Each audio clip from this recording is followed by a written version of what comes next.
I saw one Premier League game live in my life. Just one. Liverpool versus Manchester City in October of 2022.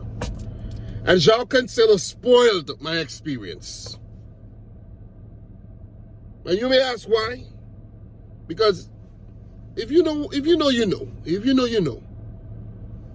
Mo Salah spun Cancelo, basically twist and turn Cancelo like popcorn featuring Drake and Party Next Door, basically.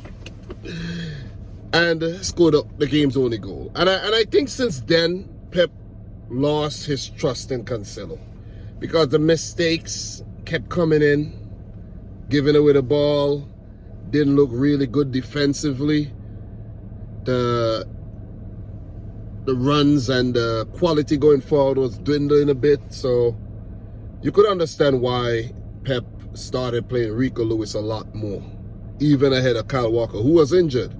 But Pep's not just going to say, all right, Rico Lewis, come on, you're better than Cancelo, play. No, it has to be something more. And I think there's been a breakdown in the relationship of the player and the manager, hence the reason why he had to leave, because this don't really happen a lot at Man City. It's either the player's not performing well and we just ship him out. Like, for a prime example, recently, Angelino. Pep brought him to the club. He was a Man City player, sold, brought him back to the club, and give him a couple opportunities, but he wasn't really cutting it. So Pep said, you know what, go out on loan to RB Leipzig, and eventually was sold to RB Leipzig. And with Joao Cancelo, who I absolutely love. I love Cancelo. First season at the club was pretty poor. Everyone laughed, say, hey, why we signed Cancelo? It was a swap deal for Danilo. You know, and the season after that, Cancelo was on absolute fire. And that was last season I'm talking about. Last season, oh man, Cancelo was the shit. This season, I think he started off pretty okay, you know, but form fell off a bit, man. It took a nosedive, and here we are.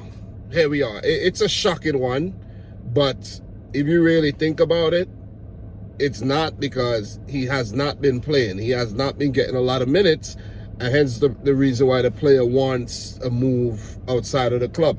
And he's joined Bayern Munich on loan until the end of the season with a buy option of 70 million euros. And I think that's great business by Pep and Manchester City, because, and for Bayern Munich as well, who are in desperate need of a right back with Mazraoui not fit, and Pavard, I think his contract ends at the end of the season, and they're not looking to renew that contract. So it's a great business for both clubs. But most importantly is getting that toxicity out of the club, where a player's not happy with his playing time, and you know, it's telling. You could see the expression on his face. You could see he's not happy, and that's a selfish player. That is a selfish player. It's a team sport. And if you're not playing well and the coach decides to give another player an opportunity, you have to understand and you have to fight your way back into the team. And Joao Cancelo obviously does not want to fight for his spot. He really does not want to fight for his spot, because he's a versatile player, could play left back, right back. You could even throw him in the midfield, because he plays midfield for most of the games. But he does not want to fight for his spot. He just rather bitch and whine and moan and cry and demand to leave. You see what I'm saying? He's the one, I think, that put in a transfer request. So that's that's what it said, that Joao Cancelo, you know, asked to leave the club. So I wish him all the best at Bayern Munich. As I said, he spoiled my first Premier League match experience by allowing Mo Salah to twist and turn him, and we ended up losing the game. It was, look, I was at the game.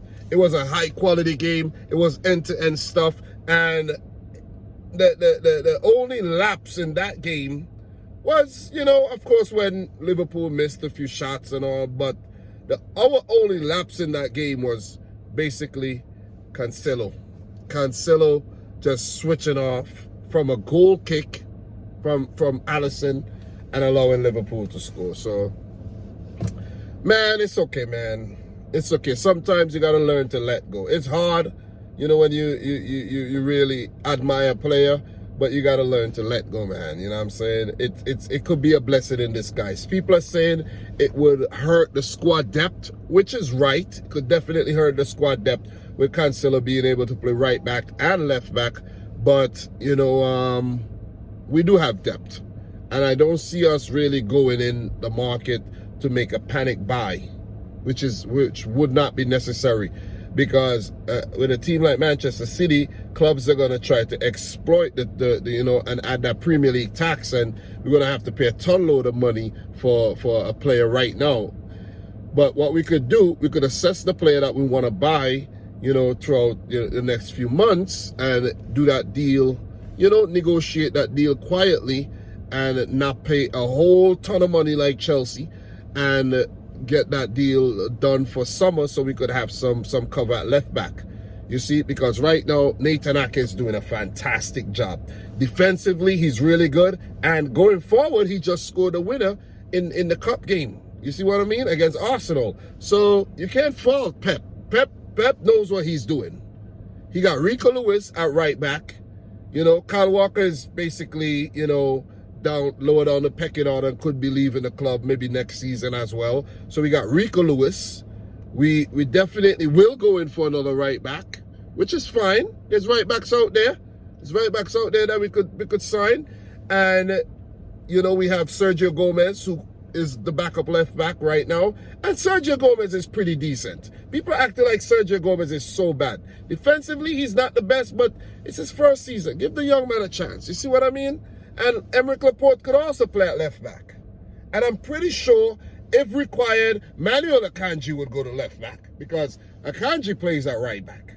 You see what I mean? When required. John Stones, who's dealing with some injury, plays at right back. So the players are pretty versatile. I'm pretty sure if Ruben Diaz is required to play at left back, he would play at left back. I'm not saying he should play at left back because he won't be able to, you know, run forward, but he's going to be more defensive type left back. You know what I mean? So we'll be all right, man. We'll be all right. No need to panic. No need to lose your head about Joao Cancelo leaving. Joao Cancelo has not been involved since the freaking, you know, we restarted since the World Cup. He's hardly been involved. And I think we've been doing fine. You know what I mean? I'm not saying we're doing the greatest in the league, like to our standards, because Arsenal on top of the table. But we're doing fine. We're only 5 to 8 points behind Arsenal right now, with 2 games to play against Arsenal. So if we win those matches, we're basically on top of the table. You see what I'm saying? We're cooking right about now, but, you know, it's just that we had to switch up the ingredients a bit. Joao Cancelo to Bayern Munich, all the best. You know, wish him all the best. And look, best case scenario, at the end of the season, we sell him for 70 million. And we take that 70 million and we go back out and buy another right back. You see what I mean? We buy a quality right back. We buy whoever we want because we would have the money right there. But guys, that's just my thoughts on the situation. It is what it is. It feels good to sign players, but whenever players leave, like when you don't expect them to leave, it always feels a bit weird, man. You see what I mean? But, you know, whenever we sign players, people, you know, they throw shade, you know what I mean? They say the players, and you know, and today what I realized when Joao Cancelo left, everyone seems like they're happy. Like, ooh, Joao Cancelo leaves, Man City's like a bit weaker, the depth is thinning out a bit. Yeah, we'll be okay. We'll be okay. Well, guys, I'm your boy Dom. Subscribe if you like the video if you haven't yet done so. And until my next one, peace out. Rich Squad. Peace.